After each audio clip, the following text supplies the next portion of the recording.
Mkutano wa Minneapolis wa 1888 ulikuwa ni mkutano wa 27 katika historia ya kanisa.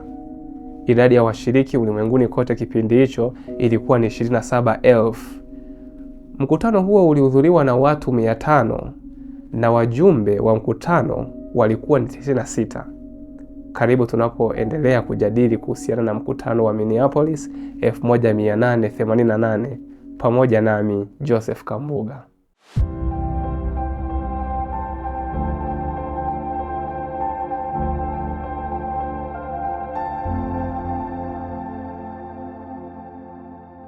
Tuombe. Bwana wetu Yesu Kristo, zungumza na kila mmoja anayesikiliza ujumbe huu, historia hii.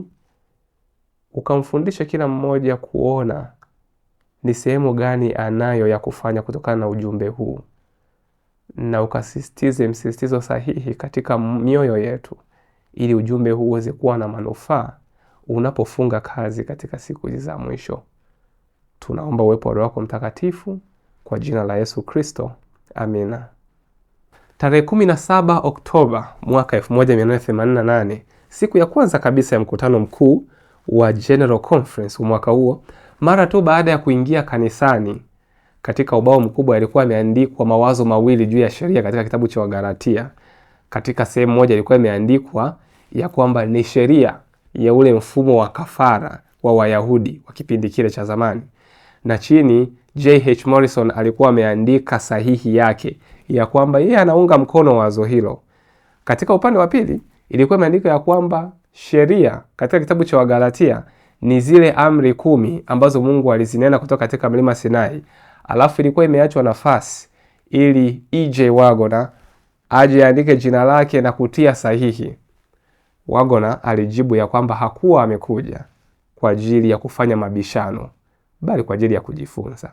Hivyo akachukua sehemu yake na kukaa ili aweze kuendelea na mkutano wa siku ile. Hivi ndivyo matukio ya mkutano wa mwaka 1888 yalivyokuwa yakienda. Mara tu mkutano ulipoanza, tayari roho ya ukinzani ilikuwa inaonekana miongoni mwa wajumbe wa mkutano. Sasa unaweza kujiuliza, hivi ujumbe wa mwaka 1888 ulikuwa unahusiana na nini hasa? Kama umekuwa makini kufuatiana na sisi, utakuwa umeshaona kile ambacho E.J. Waggoner na A.T. Jones alikuwa akifundisha na kile ambacho ndugu wengine katika imani walikuwa wakipingana nacho. Sasa kwanza ni muhimu kutambua ya kwamba ujumbe wa mwaka 1888 haukuwasilishwa mwaka huo tu, bali ulikuwa ukiwasilishwa miaka michache kabla, na uliwasilishwa katika mwaka huo 1888 pale Minneapolis, na pia uliendelea kuwasilishwa katika miaka iliyofuata. Karibu miaka 10 mbele ya mwaka 1888 ule ujumbe uliendelea kuwa unawasilishwa. Na unajua wengi wanasema ya kwamba hakuna nakala ya moja kwa moja ya maneno yale yale yaliyonenwa na Waggoner na kipindi akiwasilisha mawazo yake mnamo mwaka 1888. Lakini ukweli ni kwamba tunaweza tukafahamu kile kilichokuwa kikiwasilishwa, kwa sababu Jones na Waggoner mnamo mwaka 1888 walipokuwa kiwasilisha, kumbukumbu zilichukuliwa.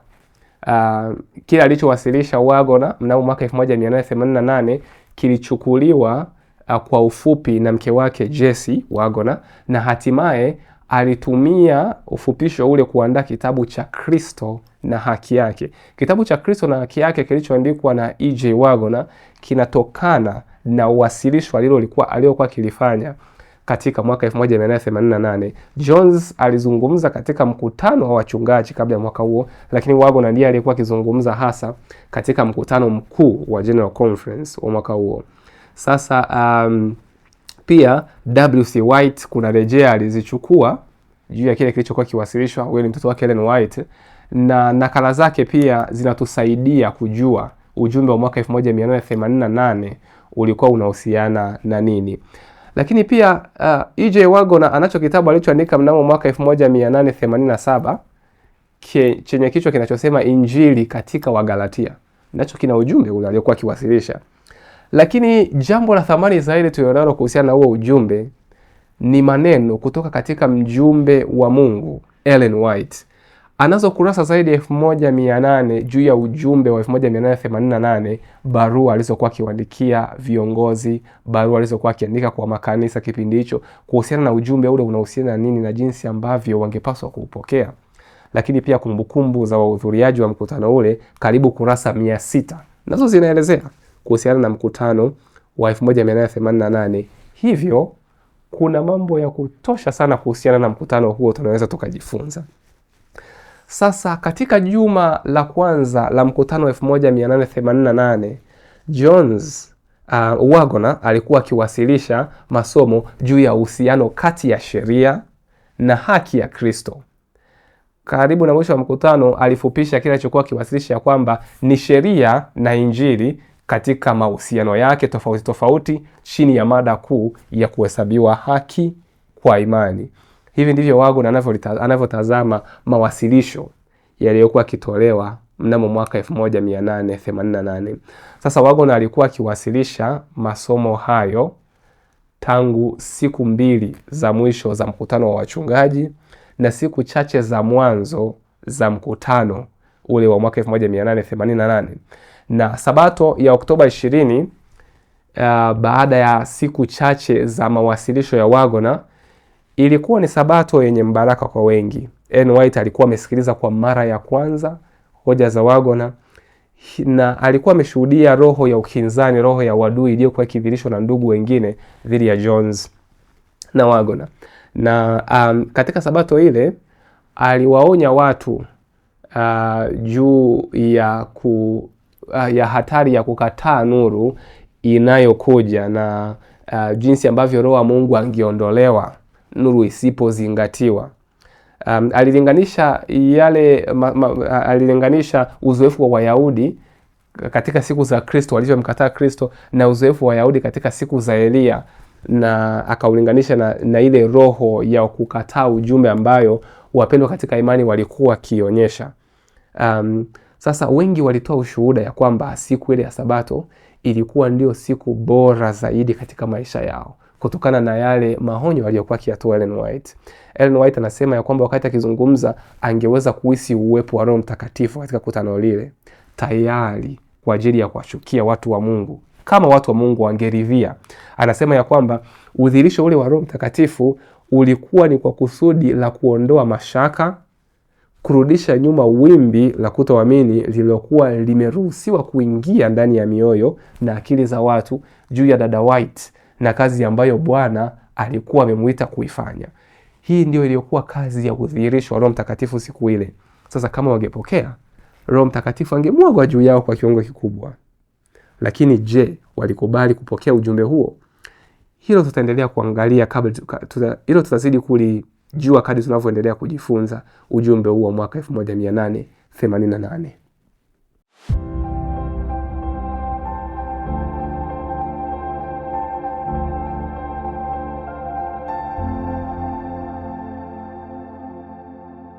Siku ya Jumapili ya tarehe 21 ya Oktoba mwaka huo, wakati wa asubuhi, Ellen White alikuwa akiongoza ibada ya asubuhi na somo lake lilikuwa na kichwa kinachosema wateule.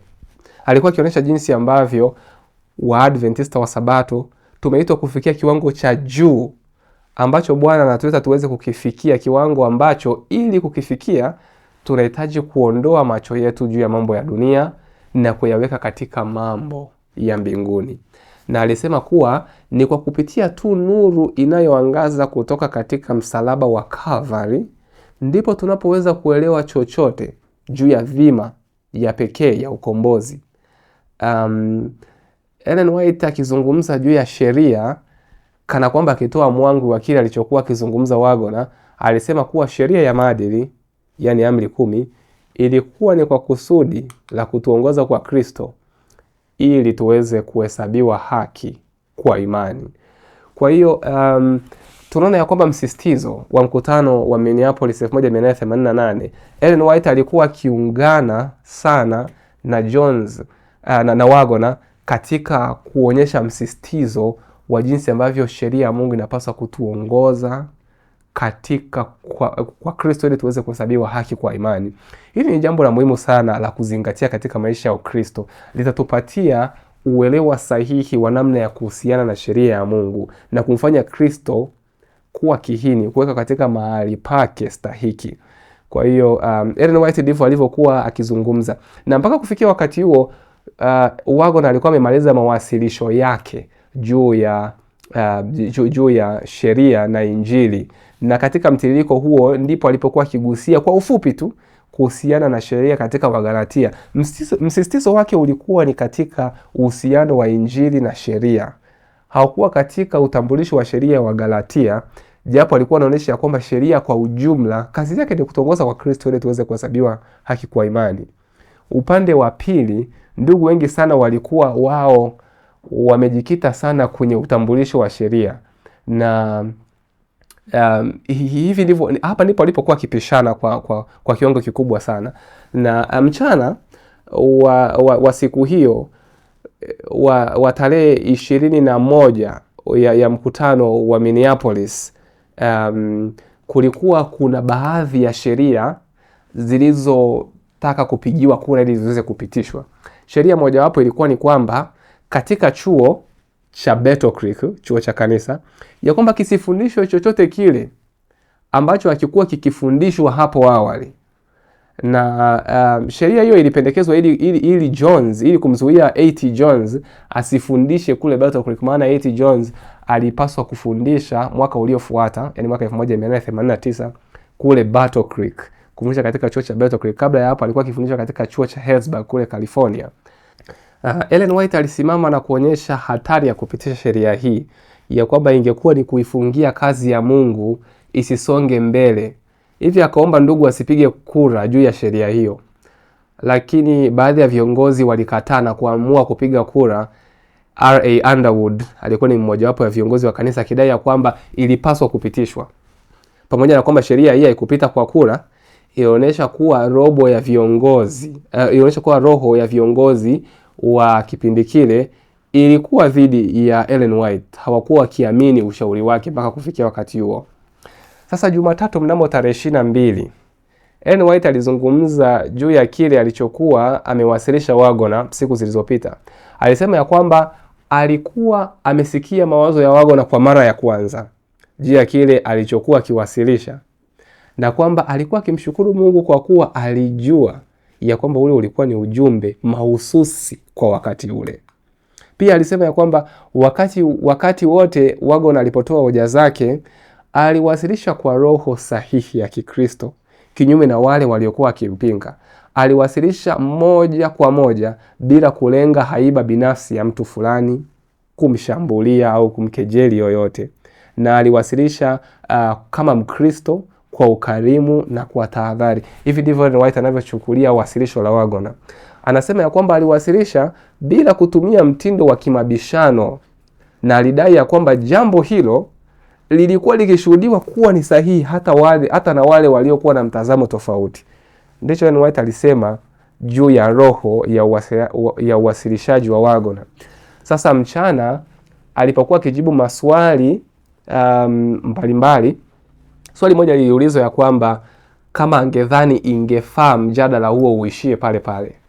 White alisisitiza ya kwamba ni muhimu upande wa pili wa hoja nao ungesikilizwa, jambo ambalo kwamba upande huo ungesikiliza, japo mtazamo wao kwa Jones na Wagona haukuwa na sababu ya kuwa vile. Unajua, katika mkutano wa Minneapolis 1888, roho ya uadui iliyokuwa ikidhihirishwa dhidi ya Jones na Wagona ilikuwa ni roho ya wazi mno. Kipindi fulani Wagona akifanya mawasilisho yake mwanzoni mwa mkutano, ilisikika sauti kutoka kwenye kutano la wajumbe wa mkutano likisema ya kwamba hatukusikii. Alizungumza kwa sauti ya juu kabisa. Wagona alikuwa ni mfupi wa kimo, japo angeweza kusikika na kuonekana vizuri, lakini ilikuwa ni kejeli juu ya kimo chake tu. Na wakati mwingine kipindi Jones na Wagona walikuwa wakipita katikati ya wajumbe, walikuwa kitazama pembeni ili wasiweze kuwaona sura zao. Kwa hiyo na walikuwa wanafanya hivyo ili kuweza kuumiza hisia za wapendwa wale, na kwa kweli vitendo vile vilikuwa vikiumiza sana historia za wapendwa, na ilihitaji sana roho ya Ukristo kuweza kustahimili ukinzani wa namna ile. tarehe 23 ya Oktoba mnamo mwaka 1888, mapema sana asubuhi uliitishwa mkutano, na Ellen White pamoja na mwanae hawakuruhusiwa kuwepo pamoja na A.T. Jones pamoja na Waggoner. Kwa hiyo ulikuwa ni mkutano kama vile wa siri hivi, na kutokana na kile ambacho Ellen White alikuwa amekizungumza siku iliyopita, wajumbe walikuwa kijadili kuwa Ellen White hakuwa katika upande wao katika mtazamo wake juu ya mada ile. Sasa mmoja miongoni mwa wajumbe aligundua kwamba hiyo haikuwa roho sahihi, akaenda akamuita W.C. White, mtoto wa Ellen White, akamuita ili aweze kuhudhuria mkutano ule. W.C. White alisimama na kurekebisha masuala yale yalikuwa kijadiliwa, akawasisitiza ya kwamba mbona mama yake siku iliyopita alisema ya kwamba alitamani kusikiliza upande wa pili wa hoja ile, na ili aweze kujua ni nini kilichokuwa kikiwazilishwa na pande zote zile, na ndiyo roho iliyokuwepo kipindi hicho.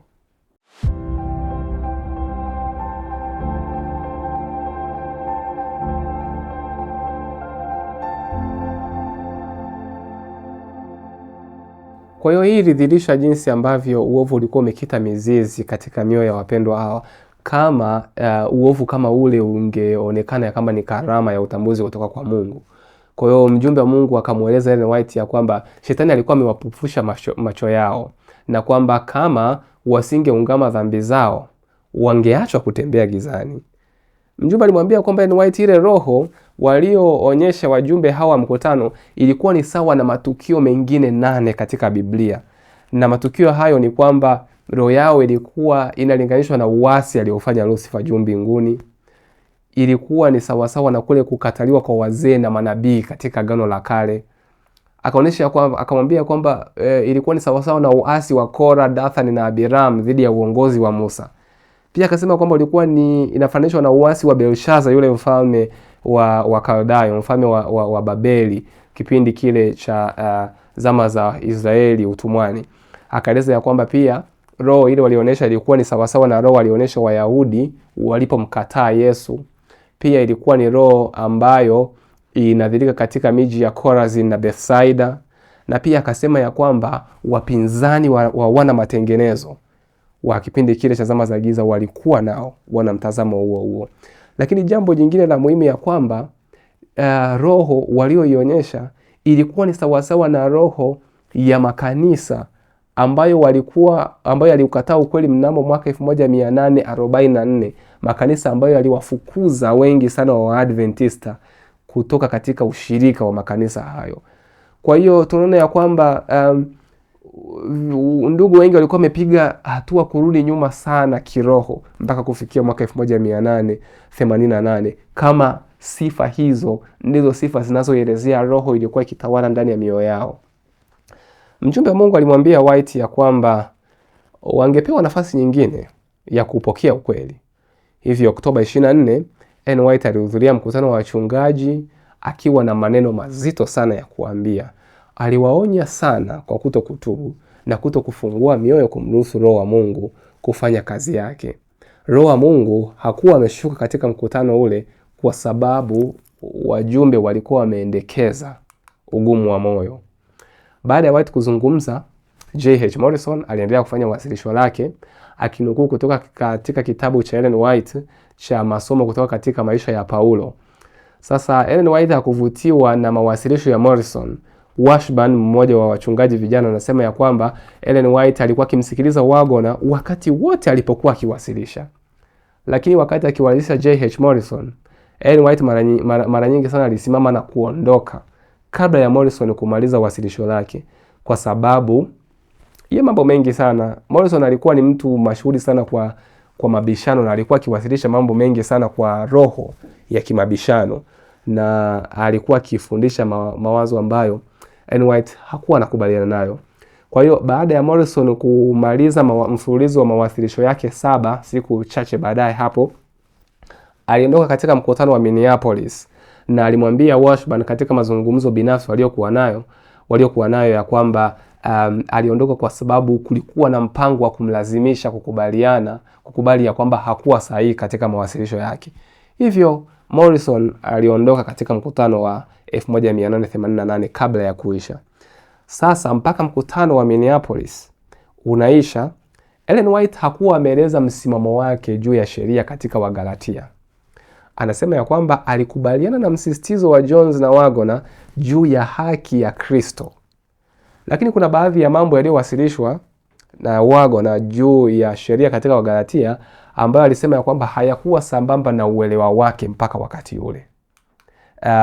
Mkutano mkuu uliisha mnamo tarehe 4 Novemba 1888. Jones, Waggoner na Ellen White walielekea kule Battle Creek. Matukio yaliyoendelea huko tutazidi kuyatazama, lakini viongozi wengine na watendakazi walitawanyika kwenda katika maeneo yao ya kazi. Sasa kwa ujumla, kuhusiana na ujumbe wa Jones na Waggoner, Ellen White mtazamo wake kwa ujumla alivyokuja kueleza mwaka 1888 baada ya mwaka 1888, anasema ya kwamba nimeulizwa swali mara kwa mara, unafikiriaje juu ya nuru hii ambayo watu hawa wanawasilisha? Ellen White anajibu kuambia, mbona nimekuwa nikiwasilisha kwenu kwa miaka 45 iliyopita. Ellen White anadai ya kwamba nuru hiyo hiyo amekuwa akiwasilisha kwa wapendwa miaka 45 iliyopita. Anasema kwamba ni uzuri wa Kristo usio na ushindani. Hiki ndicho nimekuwa nikijaribu kuwasilisha akilini mwenu. Anasema kwamba kaka Waggoner alipowasilisha mawazo hayo kule Minneapolis, lilikuwa ni fundisho la kwanza sahihi juu ya mada hii niliwahi kusikia, isipokuwa tu mazungumzo niliyokuwa nayo kati yangu mimi na mume wangu. Kwa hiyo White anasema ya kwamba alichowasilisha Waggoner kilikuwa ni fundisho sahihi la kwanza juu ya haki ya Kristo alilowahi kulisikia kutoka katika kinywa cha mwanadamu, isipokuwa kwa mazungumzo aliyokuwa nayo yeye pamoja na mume wake. Anasema kwamba nimekuwa nikifikiri ni kwa sababu Bwana ameliwasilisha kwangu katika ndoto, ndio maana naliona kwa uwazi. Anasema kwamba na wengine hawezi kuliona maana halijawasilishwa kwao kama ilivyowasilishwa kwangu. Na alipowasilisha mwingine, kila unyuzi wa moyo wangu ulisema amina.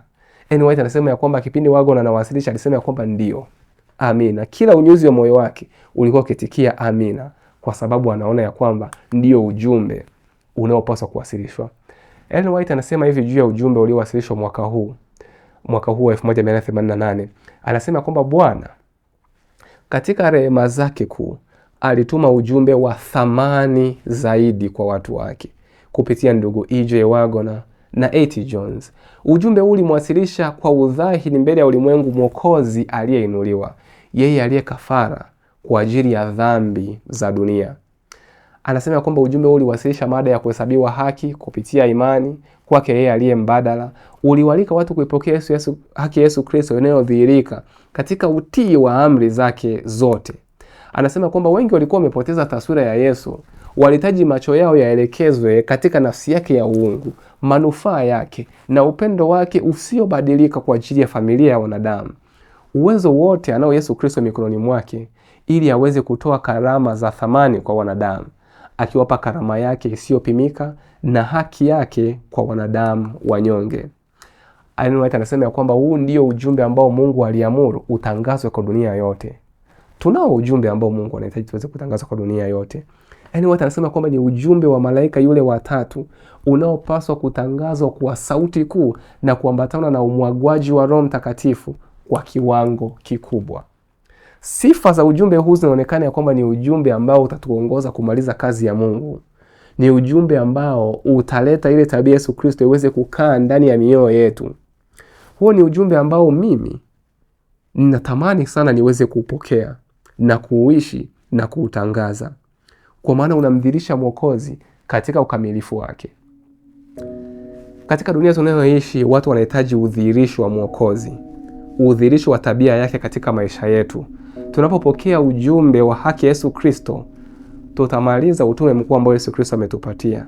Dunia itaangazwa kwa utukufu wake. Ni fursa yako kupokea ujumbe huo na kuimaliza kazi kwa kishindo.